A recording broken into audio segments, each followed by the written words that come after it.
Many tens of thousands of visitors have visited us, but only one or two of these visitors truly understands the amazing wonder of heavenly album covers. And we're continuing to zip through a bunch of backlogged album covers and albums. We really want to get through these album covers so we don't neglect them and forget about them forever. And this is an album by The Heaters. You can tell it is in very ancient shrink wrap. It's open on the side, and here are The Heaters.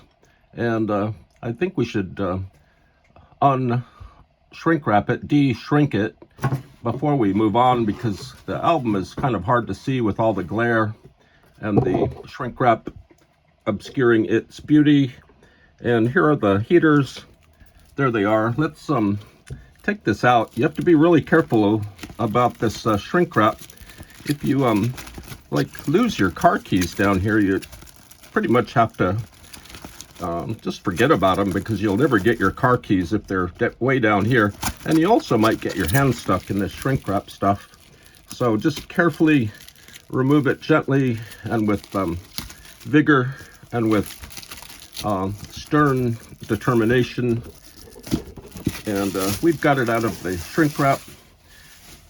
Record albums and record covers love to be removed from their shrink wrap. This album by The Heaters is free to be itself and to not be hindered by shrink wrap. And here are The Heaters, and we'll find out their names on the flip side. And they all look very heaterish. I have seen this album before, but I was at the OC record show yesterday, and it was only $1, and it really popped out at me. The logo and the balance between the logo and the people down here was quite thrilling. There are all sorts of little stars bouncing around above The Heaters, and they're kind of wearing clothing that is remindful of the Knack, the group The Knack, My Sharona.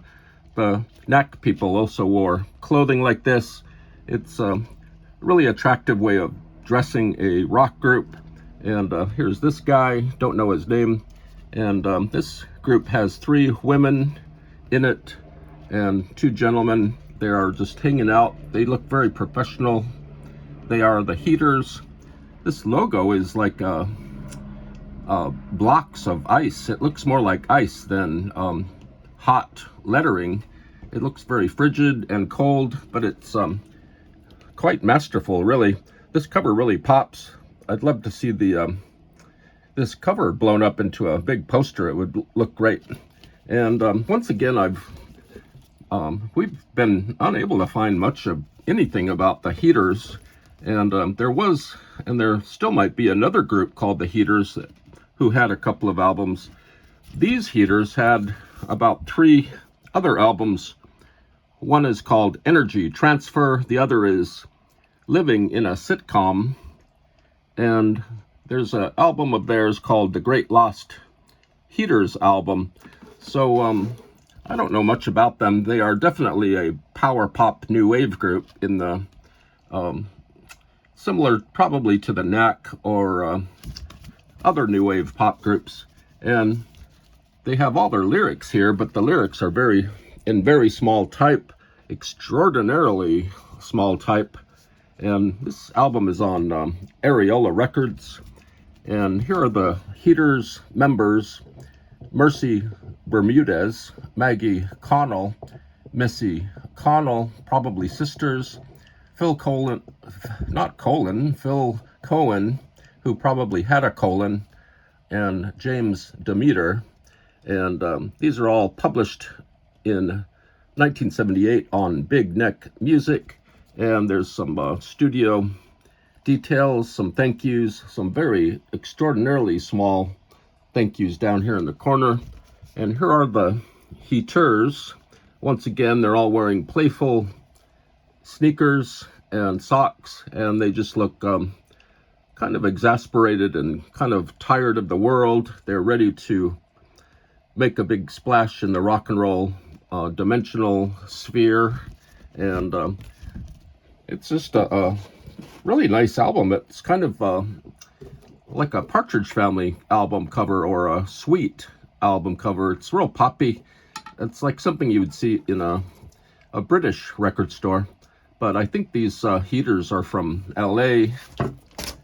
Here's the Ariola record label. It's got a little bit of water down here and a horizon, some blue sky. And there were many other groups on Ariola Records. And if we find out any more info on the heaters, we will plug it in to this episode. But thank you very much, Heaters. This is the Heaters. And these people down here are and were and forever will continue to be the Heaters.